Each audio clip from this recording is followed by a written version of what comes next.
we had agreed to. And one other modification is that the way that the previous presentations were given, it identified that there would be 2 units built in the next 2 years, and it looks like we're probably going to spread that out so that for marketing reasons, because of the soft market at this point, that minimum of 1 building per year would need to be completed. Certainly if the market picks up and it's doing very well out there, we certainly can construct those units sooner than later. So those were the outstanding issues with respect to the concerns that the village board had. We did work out those issues. We did in fact also work out most of the issues in the development agreement. That's going to be coming to the board at their next meeting on December 3rd, so that remediation work can begin. So we'll be bringing those documents to you in December, as well as the final condominium plat before the Plan Commission and the board assemble. Mike, has the water issue to the Mullins property been resolved as well? Well, I don't know. To be honest with you, I don't think there was any resolve. To me, that was a requirement. Okay, but the mills are going to run the line to the property line of the Mullins, and then Mullins will pick it up from there. No, they're going to run it from the property, from the water main on the mill site to the what would be identified as the borehole. In other words, close to their house. So there's not an unnecessary gap in there. Mullins pays for everything from their property line in. So it'd be that way. It just ends up being one construction activity. Mullins don't go back in and break up the concrete and the pavement. It just for us it happens better if it just all happens at once. So we're just requiring that the developer pay for the improvement on his land and Mullins pay for the improvement there. Okay. I think the major item we were looking here was 20%, and something's been resolved.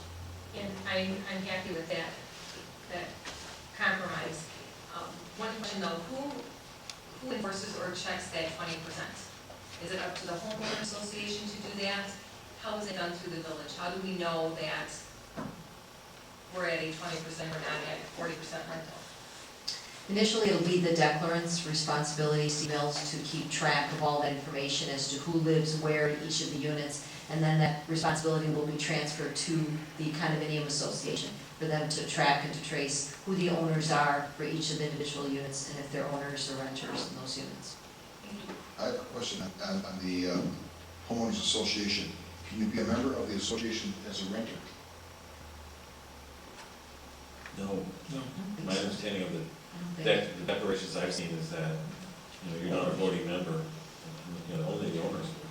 Right. Okay, so no renter will be an officer of that association, won't even be a voting member. Okay. Right. Move approval of 771. Second. We have a motion and a second for approval. Okay. Any further comments, questions? Hearing none, those in favor? Aye. Opposed? So carries. Before we move on to new business, we will just take a 5-minute break here.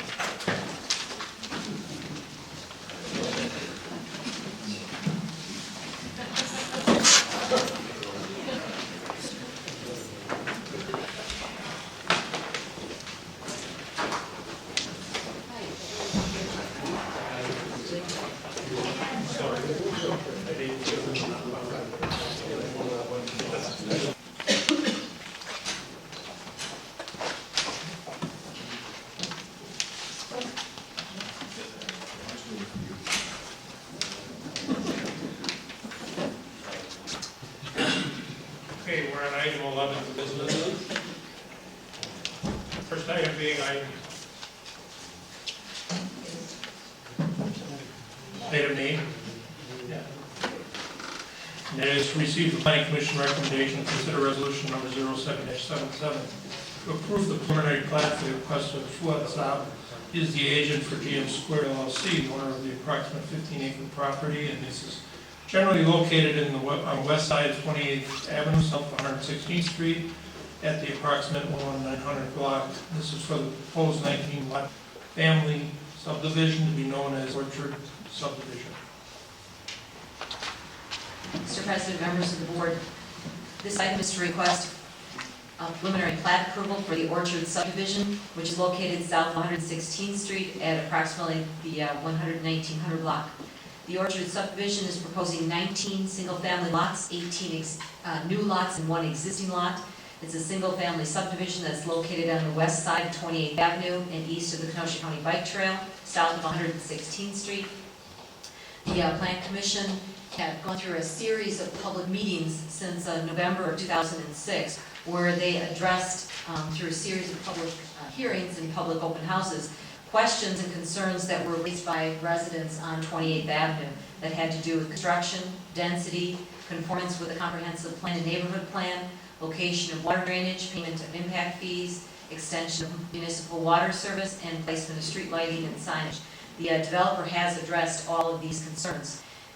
As some additional background information, we have gone through various steps from the Sheridan Woods neighborhood plan approval, conceptual plan approval, and conceptual plan and zoning map amendment before the Village Plan Commission for this subdivision. As you know, this particular project is part of the Sheridan Woods neighborhood plan area that was approved by the Plan Commission in August of 2001. The neighborhood plan amendment in February of 2007 shows how the modification fit into the existing neighborhood and how it butts up to the existing proposed and newer subdivisions in this particular area. The modification that was proposed back in 2007 actually reduced the density overall within the neighborhood, as well as pursuant to the comprehensive plan. The village board also took several steps through several meetings to support the Plan Commission resolutions for the neighborhood plan, as well as the zoning map amendment for this property. As you know, the property is currently zoned R3, Urban Single Family Residential District. There are some outlots that are zoned to PR1, Park and Recreational District, and the Lowland Resource Conservancy areas are zoned C1, Lowland Resource Conservancy.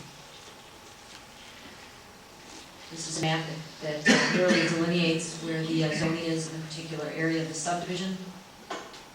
The preliminary plat, which is what you have before you this evening, is based on a 15-acre plot of land. Again, they're proposing 19 single-family lots. The lots range in size from 20,111 square feet to 36,431 square feet. The average lot size is over a half an acre, and all of the lots meet or exceed the minimum requirements of the R3 district. The net density for this development is 1.53 units per net acre. Population projections based on full build-out would be 52 persons, or 12 school-aged children, or 8 public school-aged children. A variance is yet to be sought for this development, and that is for the length of a dead-ended road or a cul-de-sac that exceeds 1,300 feet in length. At this time, the village's land division and development control ordinance only allows dead-ended roads to be 800 feet in length, so they will be seeking a variance from village land division and development control ordinance before this board for that modification. With respect to open space, 13% of the site is in open space, which includes wetlands, woodlands, and other open space. A landscape plan has already been prepared by the developer that identifies that there's going to be street trees that are planted every 50 feet, minimum 6 feet 2-inch caliber in size. They will be planted along all of the public road right-of-ways, as well as they have presented a landscaping plan for the planting within the cul-de-sac islands and around the outlots 1 and 2, which are the basins and the wetlands on the site. Site access, there will be one access roadway into this development from 28th Avenue. It's actually going to be 120th Street, not Orchard.